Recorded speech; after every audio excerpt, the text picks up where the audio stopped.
चलिए, तो हमारा दूसरा लेयर क्या है? एड्रेनल कॉर्टेक्स का मतलब मिडिल लेयर, जोना फेसिकुलाटा।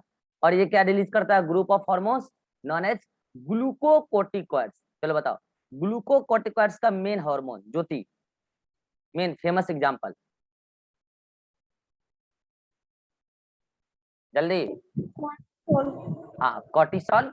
कॉर्टिसोल एक पर्टिकुलरली कॉर्टिसोल कॉर्टिसोल एक पर्टिकुलर हार्मोन है, जबकि ग्लूकोकोर्टिकॉइड्स ग्रुप ऑफ हार्मोन है। तो उसका फेमस एग्जांपल है कॉर्टिसोल, एक फेमस एग्जांपल ऑफ ग्लूकोकोर्टिकॉइड्स। अब हम बात करते हैं कि ग्लूकोकोर्टिकॉइड्स हमारे बॉडी में क्या क्या करवा सकता है, क्या क्या करता है। बहुत सारी बातें हैं इसमें, ठीक है। समझोगे तो क्वेश्चन बहुत सारे बनेंगे, और बहुत इंपॉर्टेंट हार्मोन है। मतलब आप यूं समझो ना कि कॉर्टिसोल एक ऐसा हार्मोन है जो पर्टिकुलरली एक काम ऐसा है जो केवल कॉर्टिसोल ही कर सकता है बॉडी में, और कोई नहीं कर सकता है। तो देखते हैं कितना इंपॉर्टेंट हार्मोन होगा, ठीक है। पहले इसकी नॉर्मल बातें बता देते हैं कि ये हमारे मेटाबॉलिज्म को भी इफेक्ट करता है। हाँ, मेटाबॉलिज्म को भी प्रभावित करता है। अब मेटाबॉलिज्म बोला तो आप समझ ही चुके हो, कैटाबॉलिज्म और एनाबॉलिज्म दोनों, ठीक है। तो मैं मेटाबॉलिज्म में तीनों बातें बता देता हूँ। कार्बोहाइड्रेट से रिलेटेड बातें क्या है, फैट से रिलेटेड बातें क्या है, और प्रोटीन से रिलेटेड बातें क्या है, ठीक है। कि कार्बोहाइड्रेट में क्या कराता है, कौन? कॉर्टिसोल। और मतलब कॉर्टिसोल का सारे के सारे ग्लूकोकोर्टिकॉइड्स, मेन एग्जांपल कॉर्टिसोल है, ठीक है। और फैट के साथ क्या कराता है वो भी बता देते हैं, और प्रोटीन के साथ क्या कराता है वो भी समझा देते हैं, ठीक है। अच्छा, याद कीजिए, मैंने आपको ग्रोथ हार्मोन और थायरोक्सिन में क्या बोला था? कि ग्रोथ हार्मोन और थायरोक्सिन दोनों ही फैट के ब्रेकडाउन को इंक्रीज करवाता है, लाइपोलाइसिस बोला था ना, याद है? ठीक है। कार्बोहाइड्रेट के ब्रेकडाउन से रिलेटेड एक छेड़छाड़ नहीं करता था, बस ये क्या करता था कि कार्बोहाइड्रेट का अपटेक सेल के द्वारा घटा देता था, तो कार्बोहाइड्रेट का अमाउंट ब्लड में बढ़ जाता था। समझ में आ रहा है? इसको उसको दोनों को बोलते थे कि हाइपरग्लाइसेमिक हार्मोन। और प्रोटीन का तो उन्होंने सिंथेसिस करवाता था, तोड़ने की तो ऑर्डर में सबसे लास्ट में सिंथेसिस कराने लगता था उसे, ठीक है। ठीक है, तो ये बात है। अब मैं आपको बोल रहा हूँ कार्बोहाइड्रेट से रिलेटेड और फैट से रिलेटेड और प्रोटीन से रिलेटेड कॉर्टिसोल क्या करता है, सुना ध्यान से। कार्बोहाइड्रेट से रिलेटेड कॉर्टिसोल जो काम करता है वो काम है ग्लूको नियोजेनेसिस, ग्लूको नियोजेनेसिस, ठीक है। फैट से रिलेटेड जो काम करवाता है वो है लाइपोलाइसिस, ठीक है। और प्रोटीन से रिलेटेड जो काम कराता है वो है प्रोटियोलाइसिस। अब आपको समझ नहीं आया, कोई बात नहीं, मैं समझा रहा हूँ, देखो वर्ड पकड़ो। ग्लूको का मतलब क्या? ग्लूकोज। ग्लूको का मतलब क्या? ग्लूकोज। न्यू का मतलब क्या? न्यू। न्यू क्या? पाथ। New path. जन का मतलब जनरेट करना, मतलब फॉर्मेशन। जिस का मतलब प्रोसेस। मतलब ग्लूकोनियोजेनेसिस ऐसा प्रोसेस है जहां पर ग्लूकोज नए पाथवे से बनता है। अभी नया पाथवे क्या है सुना। आमतौर पे एक बार बताओ, ग्लूकोज किस चीज से बनता है? ग्लूकोज बनेगा कोई कार्बोहाइड्रेट सोर्स होना चाहिए कि ना होना चाहिए? बताओ। मोनोसेकेराइड, ऐसा कोई मोनोसेकेराइड जो बनाए आगे चल के कोई पॉलीसेकेराइड। तो ये मोनोसेकेराइड हो या पॉलीसेकेराइड हो या डाइसेकेराइड हो, ठीक है। मोनोसेकेराइड का एग्जांपल है ग्लूकोज। तो कोई कार्बोहाइड्रेट सोर्स होगा, उससे ग्लूकोज बनेगा। लेकिन मैं कह रहा हूं नहीं, ग्लूकोज ऐसे प्लांट में कैसे बनता है? प्लांट में CO2 और वाटर रिएक्ट करता है, बनता है ग्लूकोज। या नहीं तो कोई कार्बोहाइड्रेट सोर्स, जैसे मैं कह रहा हूं कि कोई पॉलीसेकेराइड है, नाम क्या है? ग्लाइकोजन। ग्लाइकोजन टूट के बना दे ग्लूकोज, तो ये क्या है? ये भी तो पॉलीसेकेराइड का शॉर्ट फॉर्म है। तो मैं कह रहा हूं कि कोई कार्बोहाइड्रेट सोर्स से अगर ग्लूकोज बने या फोटोसिंथेसिस के थ्रू प्लांट में बने, तो ये कोई बड़ा बात नहीं, ये तो ग्लूकोज बनने का एकदम पाथवे है। लेकिन अगर कोई नया पाथवे से ग्लूकोज बनने लग जाए, जैसे आपको जाने का ताज्जुब होगा, कई बार फैटी एसिड या अमीनो एसिड चले जाता है ग्लूकोज बनाने के लिए, इससे ग्लूकोज बन जाता है। तो ये ग्लूकोज पाथवे का बिल्कुल डिफरेंट पाथ है। वैसे तो फैटी एसिड पॉलीमराइज होकर बनाता है फैट, अमीनो एसिड बनाता है प्रोटीन। लेकिन ये अमीनो एसिड या फैटी एसिड ग्लूकोज बना दे, तो बताओ एक नई बातें हैं कि नहीं? यही मैं यहाँ बताना चाह रहा हूँ कि यदि यदि फैटी एसिड या अमीनो एसिड से ग्लूकोज बनने लग जाए, तो उसको क्या बोलते हैं? ग्लूकोनियोजेनेसिस। और ये काम करवाता है कौन? कॉर्टिसोल। मुझे बताओ, ये ग्लूकोज बन के कहाँ आएगा? जाहिर सी बात है, ब्लड में ग्लूकोज का लेवल बढ़ेगा। इसका मतलब कॉर्टिसोल भी हाइपरग्लाइसेमिक हार्मोन है, बिल्कुल है, बिल्कुल है। ब्लड में ग्लूकोज लेवल बढ़ाता है, बिल्कुल बढ़ाता है। लेकिन वैसे नहीं बढ़ाता जैसे ग्रोथ हार्मोन और थायरोक्सिन बढ़ाता था। वो तो क्या करता था, सेल के द्वारा ग्लूकोज का अपटेक घटवा देता था, ब्लड में ग्लूकोज का लेवल बढ़ जाता था। लेकिन कॉर्टिसोल ब्लड में ग्लूकोज का लेवल बढ़ा रहा है, लेकिन ऐसे नहीं कि सेल के द्वारा ग्लूकोज का अपटेक घटा दे, नहीं, वो क्या कर रहा है, सेल के अंदर ही फैटी एसिड और अमीनो एसिड के द्वारा ग्लूकोज का सिंथेसिस करवाने लगा। तो मुझे बताओ, ग्लूकोज जब यहाँ सेल के अंदर ही बनने लगेगा तो खुद ही फैक्ट्री बनेगा ग्लूकोज का, तो उल्टे बाहर रिलीज करने लगेगा कंसंट्रेशन ग्रेडियंट के बिहाफ पे।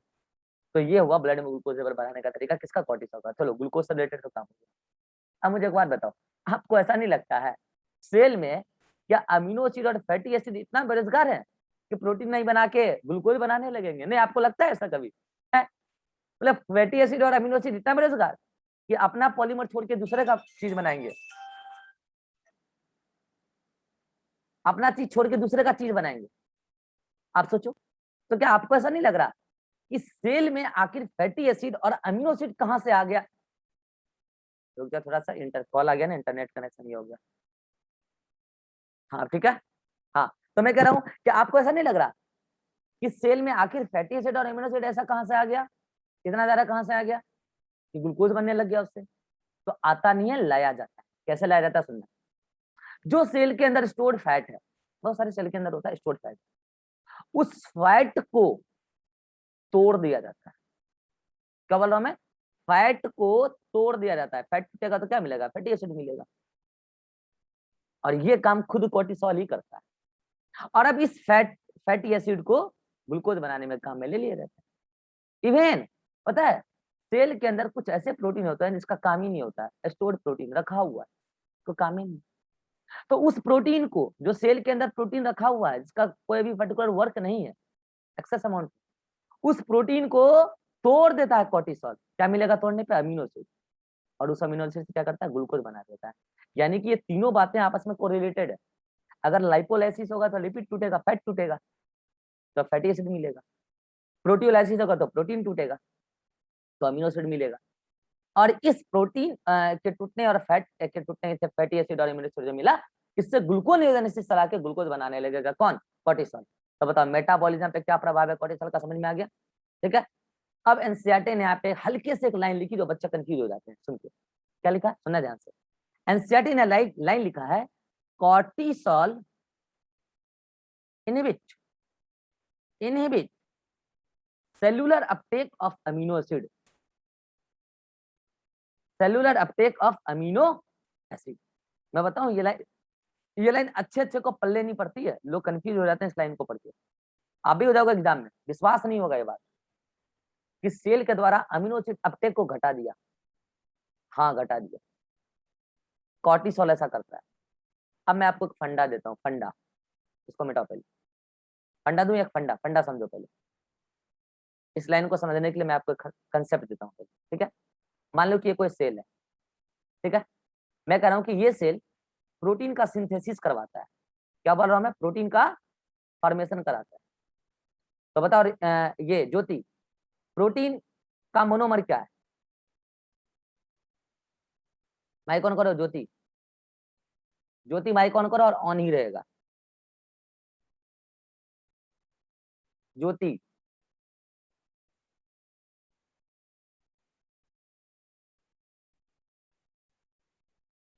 ज्योति,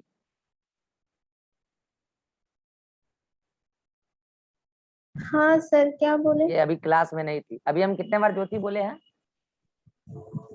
सर मेरे बीच में आवाज नहीं आ रहा था। आवाज नहीं आ रहा था? नहीं। नहीं भी होगा क्लास में तो मेरा क्या नुकसान करोगे। प्रोटीन का मोनोमर क्या होता है? क्या?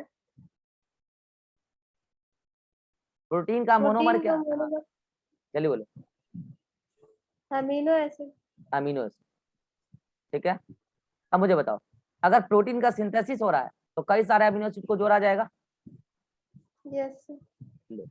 अब मुझे बताओ, अगर सेल प्रोटीन का सिंथेसिस करा रहा है, जिसके भी प्रेजेंस में करा रहा है मुझे नहीं पता, करा रहा है, तो भाई लगातार अमीनो एसिड सेल को चाहिए कि नहीं चाहिए? चाहिए ना।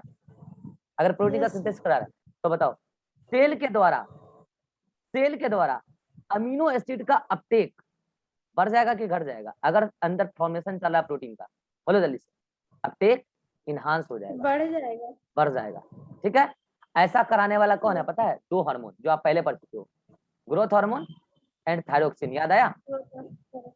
ये दोनों प्रोटीन का सिंथेसिस कराता था, तोड़ना दूर की बात, सिंथेसिस कराता था, ठीक है। लेकिन आज मैं उल्टा एग्जांपल ले रहा हूँ। अब माइक बंद करो, रिवाउंड करो। मैं कह रहा हूँ कि कोई प्रोटियोलाइसिस करा रहा है, मतलब प्रोटीन का ब्रेकडाउन करा रहा है, तो बताओ प्रोटीन के टूटने से क्या मिलने वाला है? Riva, yes sir. प्रोटीन के टूटने से क्या मिलेगा? Amino acid. तो बताओ अमीनो एसिड का ढेर लगने लगेगा कि नहीं सेल के अंदर? तो अगर ढेर लगने लगेगा तो क्या अब सेल चाहेगा कि बाहर से जो अमीनो एसिड आ रहा है वो आए यहाँ पे? बोलो, चाहेगा? No sir. नहीं चाहेगा। तो मुझे बताओ amino acid uptake by cell घट जाएगा कि बढ़ जाएगा? घट जाएगा। घट जाएगा। अब मुझे बताओ, अभी आपने पढ़ा, अब प्रोटीन को तोड़ने वाला हार्मोन कौन प्रोटीज। है? वो तो एंजाइम है भाई, हार्मोन प्रोटोलाइसिस। प्रोसेस है वो तो। प्रोटीन को तोड़वाने वाला हार्मोन कौन है? कॉर्टिसोल। अरे यार, कॉर्टिसोल। ये जब प्रोटीन को तोड़वा रहा है तो सेल के अंदर अमीनो एसिड ऑलरेडी बहुत ज्यादा हो रहा है। हाँ ठीक है कि उसमें से कुछ अमीनो एसिड कहाँ जाएगा, माइक बंद कर दो, उसमें से कुछ अमीनो एसिड कहाँ जाएगा? ग्लूकोनेओजेनेसिस में। लेकिन सेल के अंदर जो अमीनो एसिड का कंसंट्रेशन बढ़ता जा रहा है ना, तो बताओ आज आपने क्या फंडा सीखा? जो भी प्रोटीन को बनवाने वाले हार्मोन है वो तो सेल के द्वारा अमीनो एसिड का अपटेक बढ़वा देंगे, और जो भी प्रोटीन को तोड़ने वाले हार्मोन है वो सेल के द्वारा अमीनो एसिड का अपटेक घटा देंगे। अब बोलो ये लाइन पल्ले पड़ी आपको? बोलो ये लाइन पल्ले पड़ी? अरे बोलो। तो क्या मैं ऐसे ही एक लाइन ग्रोथ हार्मोन और थायरोक्सिन के लिए बोल सकता हूँ क्या कि growth hormone and thyroxine enhance amino acid uptake by the cell? बोलो ये फंडा कितनों को पल्ले पड़ गए? हाथ खड़ा करो जल्दी से, जल्दी बोलो। चलो, ये तो क्या हुआ, ये तो क्या हुआ। अगर आप चाहो तो इसका डायग्राम ले लो, इसका फोटो ले लो, जल्दी से मैं मिटाऊंगा जल्दी से। वैसे ही बातें मैंने थ्योरी का फॉर्म में लिख रखा है, अगर आप चाहो तो डायग्राम बना लेना नोट्स, जहाँ पे थ्योरी मैंने लिखा है ऐसा, ठीक है। हाँ चलो, तो अब मैं क्या बोल रहा हूँ कि ठीक है साहब, मेटाबॉलिज्म पे तो क्या प्रभाव है आप समझ चुके हो, ठीक है। और चूंकि ये ब्लड में ग्लूकोज का लेवल बढ़ा रहा है तो इसको हाइपरग्लाइसेमिक भी बोलेंगे, इसमें भी कोई दौड़ाए, ठीक है। और भी बहुत सारे इफेक्ट हैं किसके? कॉर्टिसोल के। समझाएं एक एक करके, समझना ध्यान से। हम कहते हैं कि कॉर्टिसोल को हम लोग 3 टैग देते हैं। क्या क्या टैग देते हैं समझना ध्यान से, 3 टैग। एक तो कहते हैं कि कॉर्टिसोल इम्यूनो सप्रेसिव ड्रग्स है। क्या बोलते हैं? इम्यूनो सप्रेसिव ड्रग्स है। अच्छा ठीक है, मतलब इम्यूनो सप्रेसिव ड्रग्स के तौर पे इसको हम काम करते हैं। ये इम्यूनो सप्रेसिव हार्मोन है, लो ड्रग्स छोड़ो, ड्रग्स की तरह काम ले लेते हैं इसको, इम्यूनो सप्रेसिव हार्मोन से। अच्छा ठीक है, एक तो ये कहते हैं। दूसरा कहते हैं कि ये एंटी इन्फ्लामेटरी है। क्या है? एंटी इन्फ्लामेटरी हार्मोन है, इन्फ्लामेशन के अगेंस्ट। एक कहते हैं ये एंटी एलर्जिक भी है। क्या बोलते हैं? एंटी एलर्जिक हार्मोन भी है। चलिए, एलर्जी का मतलब इसमें कौन कौन जानता है मुझे बताइए? एलर्जी का मतलब इसमें कौन कौन जानता है कि क्या है एलर्जी?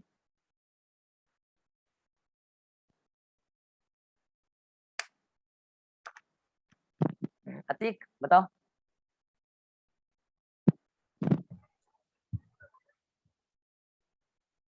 भूल गया, कोई बात नहीं। अरे एलर्जी का मतलब होता है हाइपर इम्यून रेस्पॉन्स, मतलब इम्यून रेस्पॉन्स कुछ ज्यादा ही आ गया। Hyper immune response for particular pathogen, पढ़ा देंगे इम्यून सिस्टम में, टेंशन ना लो, ठीक है।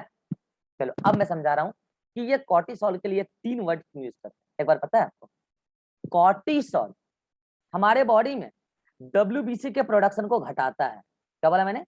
डब्ल्यूबीसी का प्रोडक्शन को घटाता है। आपको मैं बताऊं, डब्ल्यूबीसी हमारे बॉडी का इम्यून सेल है।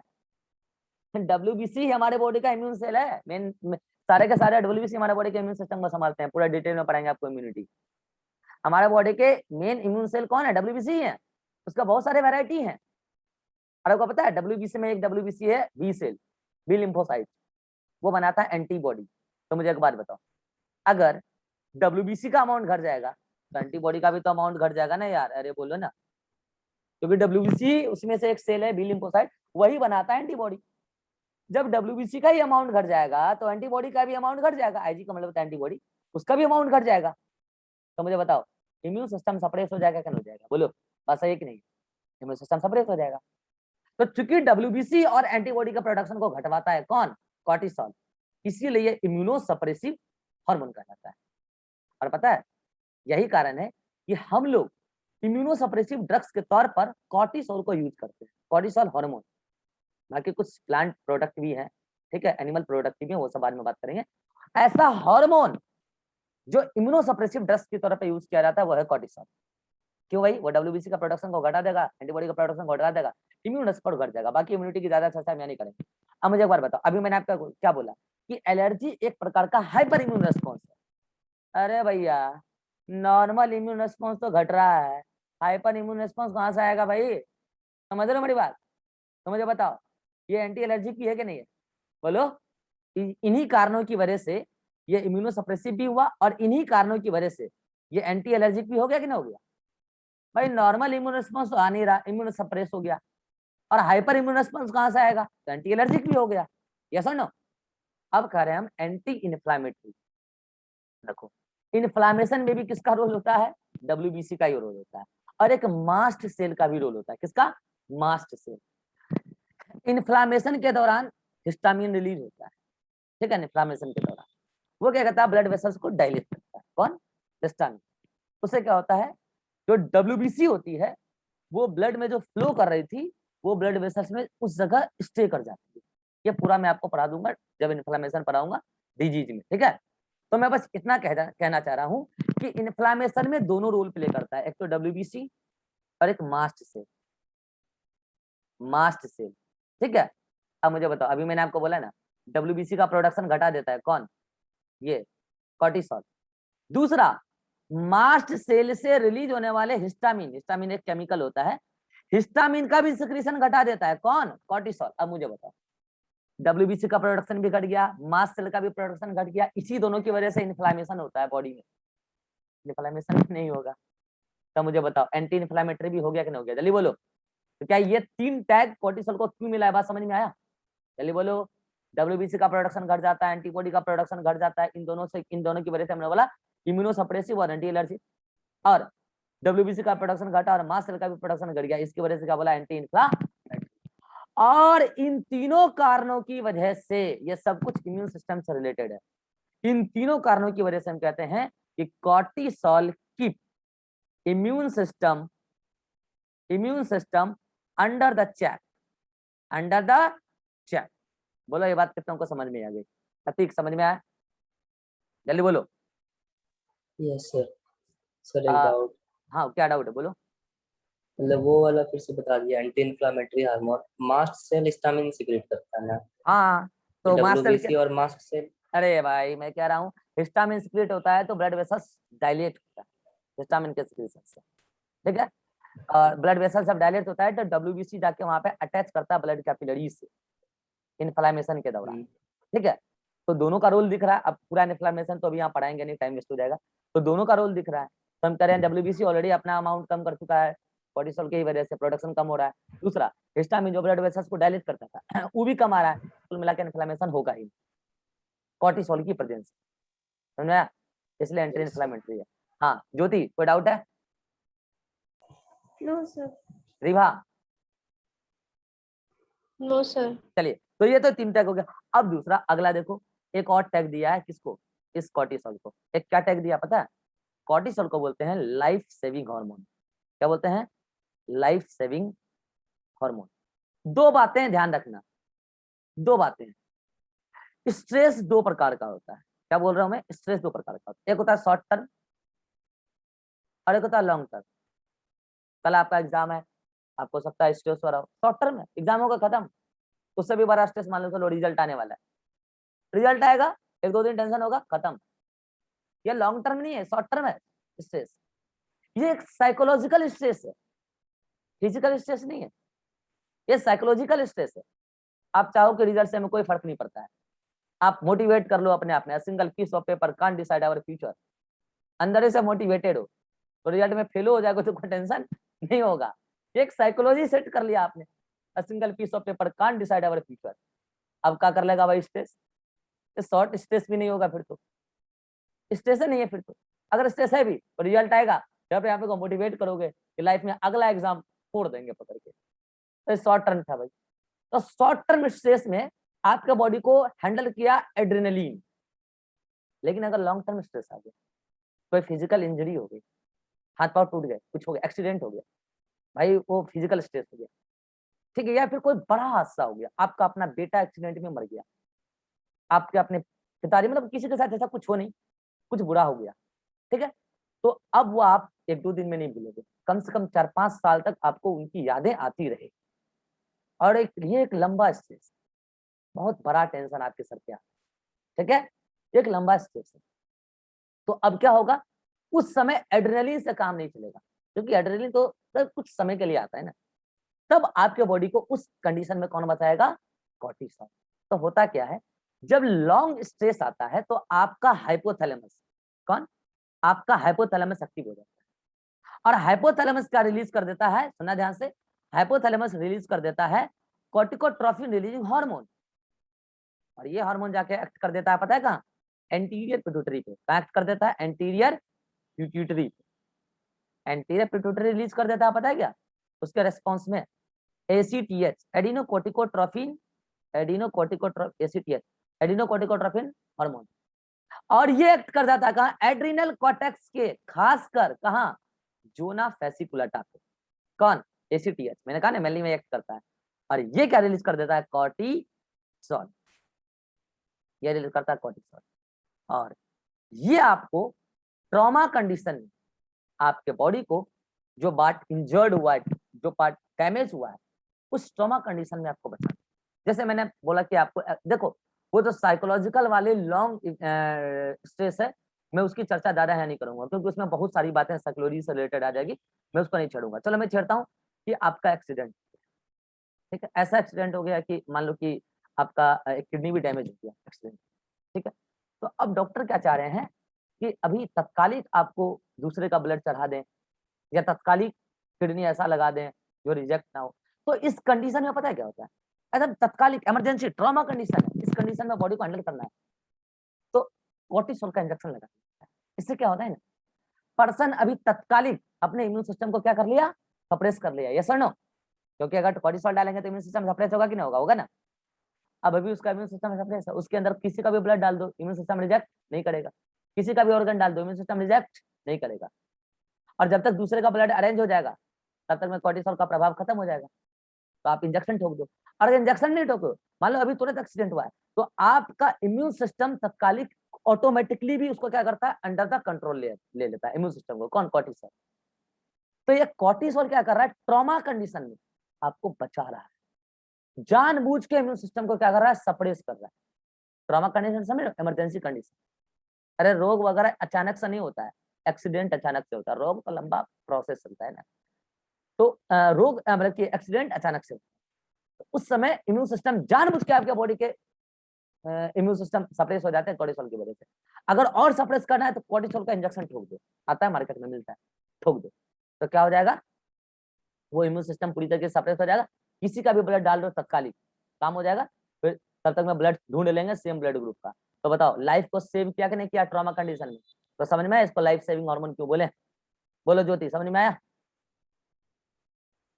यस सर, रिभा,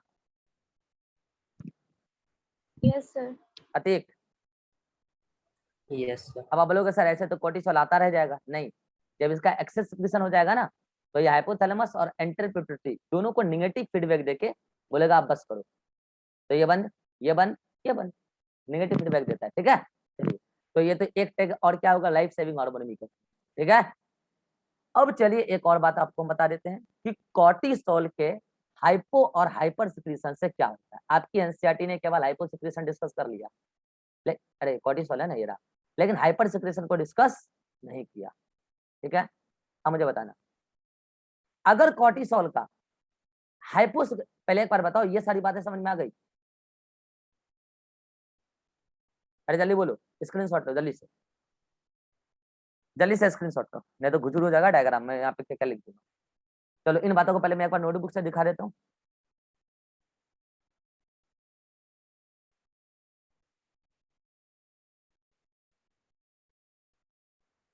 ठीक है, ये देखो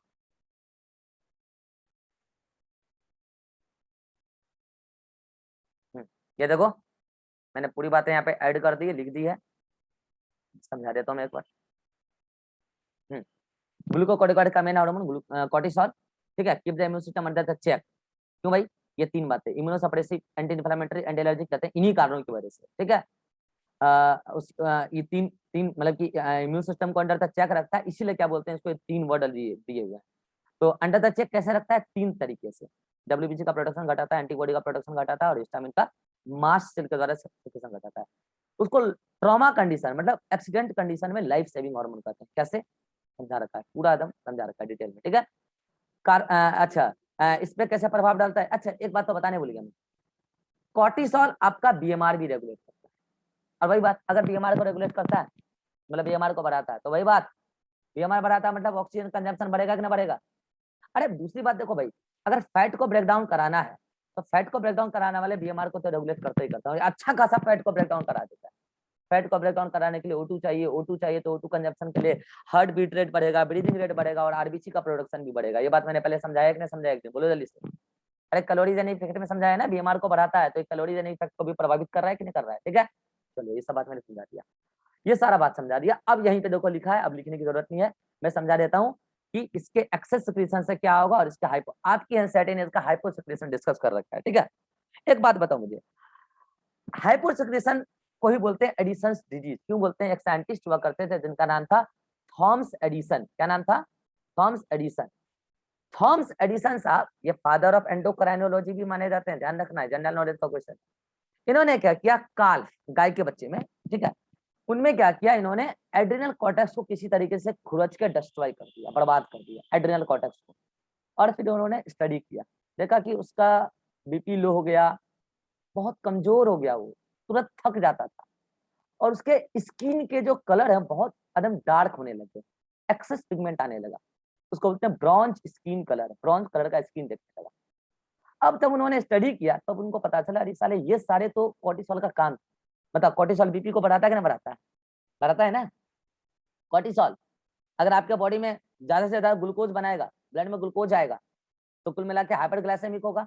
उसके अलावा आपके बॉडी के अंदर अमीनो एसिड और फैटी एसिड की कमी नहीं है, तो सेल के अंदर भी ग्लूकोज बन रहा है, वही तो बाहर निकल के आ रहा है, तो आपको वीकनेस तो नहीं आ सकता, इतना तो कंफर्म। वीकनेस क्यों नहीं आएगा, क्योंकि भाई ग्लूकोज अंदर से ही बाहर है, तो अंदर वाला टूट नहीं जाएगा तो एनर्जी देने के लिए, ठीक है, तो ग्लूकोज की कमी है नहीं। लेकिन अगर मान लो कि कॉर्टिसोल कम पड़ गया तो थकान तो आएगा भाई, कॉर्टिसोल फटीगनेस तो होगा, उसकी हाइपोसिक्रेशन हो रही है तो। दूसरा, इसके प्रेजेंस में, कॉर्टिसोल के प्रेजेंस में कुछ पर्टिकुलर पिगमेंट अननेसेसरी नहीं बनते, लेकिन अगर कॉर्टिसोल नहीं रहना है तो कुछ अननेसेसरी पिगमेंट बनने लगते हैं। इसमें मैं ज्यादा छेड़छाड़ नहीं करूंगा, आप बस समझ लो कि कुछ अननेसेसरी पिगमेंट बनने लगते हैं जिसकी वजह से स्किन का ब्रॉन्ज कलर आने लगता है। एनसीईआरटी ने तीनों सिम्टम्स लिखा है, लो बीपी, एक्यूट वीकनेस और फैटिगनेस, लेकिन ये नहीं लिखा, लेकिन ये भी याद रखना। ये चारों सिम्टम्स इन्होंने नोट किया थॉमस एडिसन, उन्हीं के सम्मान में। ये डिजीज को हम किस नाम से जानते हैं, एडिसन डिजीज।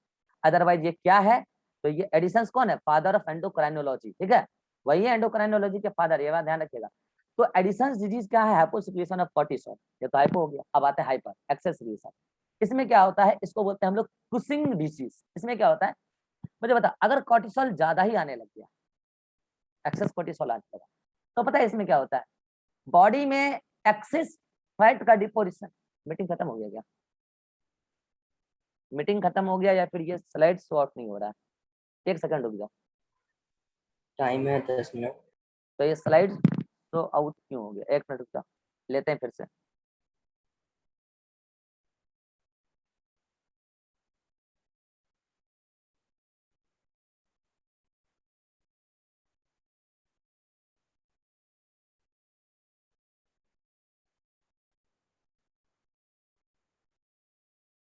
बस एक मिनट, ये कम से कम फैसिकुलेट है तो निपटा दें यार। अरे यार सबको अभी कॉल करना दिखता है, ये क्या हो गया।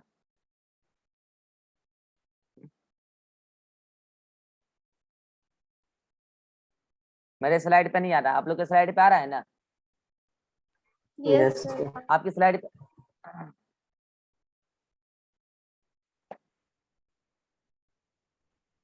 अगर आपकी स्लाइड पे आ रहा है तो आपको दिख रहा होगा, ठीक ठीक है, आप देखते चलो। हाँ, तो अब मैं बोलूंगा, मेरे स्लाइड पे आ नहीं रहा है, मैं डायरेक्ट लिख लिख के या तो ऐसे बोल के बता देता हूँ। देखो, अगर कम आ रहा है कौन, कॉर्टिसोल, सॉरी एक्सेस आ रहा है, हाइपर सिक्रेशन हो रहा है, तो मुझे बताओ उसकी वजह से पहली बात तो क्या होगा, बॉडी में ग्लूकोज का हाइपर सिक्रेशन, मतलब कि ग्लूकोज का अमाउंट बहुत ज्यादा बढ़ने लगेगा। ठीक है, तो हाइपर ग्लाइसेमिक इफेक्ट तो दिखेगा। कॉर्टिसोल के एक्सेस सिक्रेशन की वजह से अननेसेसरी फैट का डिपोजिशन होने लगता है। पता है कारण क्या है?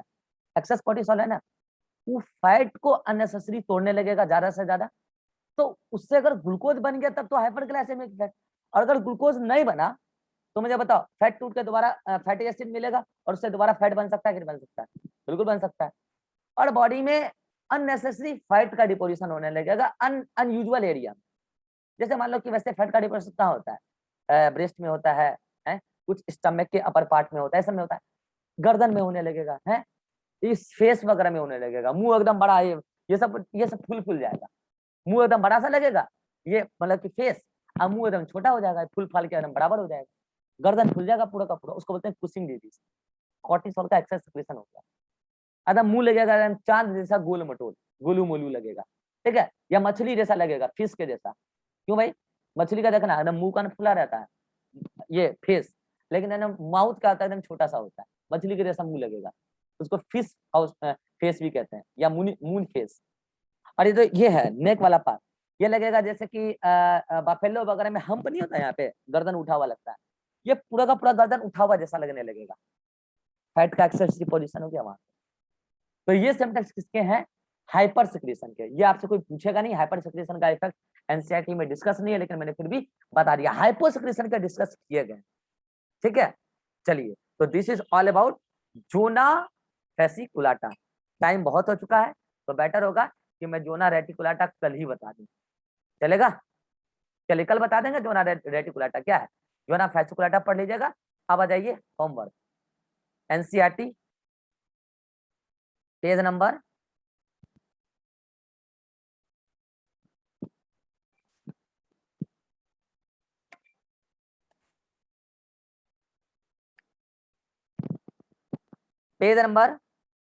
334 से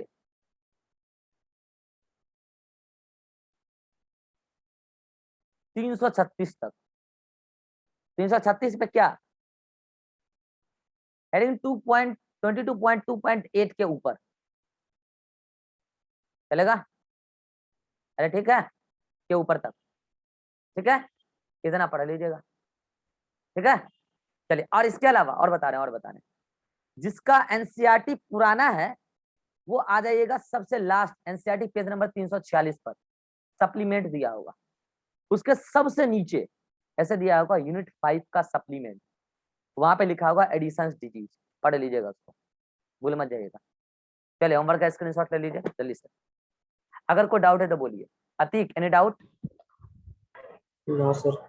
रिभा, जिसके पास पुराना एनसीईआरटी नहीं होगा तो उसके नए एनसीईआरटी में इसके 336 पे ही दे रखा होगा, हटाया नहीं है, बस इसको वहां से शिफ्ट किया वहां पे। हाँ, ज्योति, नो सर। चलिए ये पढ़ के आइएगा, एड्रेनल बहुत इंपॉर्टेंट है। अच्छा, कल क्लास है क्या फिजिक्स का आप लोग का, मॉर्निंग में 9 बजे? यस सर है। 9 बजे ही है? हाँ। चलिए ठीक है, 7:30 से होगा तो क्लास लगा देंगे मॉर्निंग में। चलिए ठीक है, चलिए ग्रुप में मैसेज चला जाएगा। चलिए ठीक है, बाय बाय, गुड नाइट।